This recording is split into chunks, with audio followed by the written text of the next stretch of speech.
Saya mati pun tak tahu. Sebab telefon anda lambat cas dan selalu perlu dicas, mungkin lebih mudah dari yang disangka. Ramai orang buang duit tukar bateri tanpa perlu, padahal masalah boleh selesai dengan cara mudah. Lepas saya buat ini pada telefon saya, ia mula cas lebih cepat dan bateri tahan lebih lama. Bezanya memang nampak sangat. Untuk buat pada telefon anda, buka pelayar dan cari tag on dicas. Tekan pilihan pertama yang keluar, pergi ke 3 garisan menu, cari dicas dan klik tempat saya tunjuk untuk kalibrasi bateri. Pasang dalam telefon anda.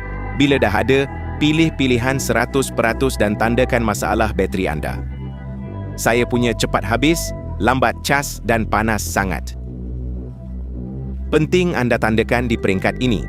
App akan jumpa semua ralat yang sebabkan lambat atau hang. Bahagian ini cepat je. Jangan lupa ambil video ini dan kongsi dengan kawan. Secara automatik, dia akan betulkan. Biar sampai 100% bateri. Lepas tu, bateri telefon anda tahan lebih lama.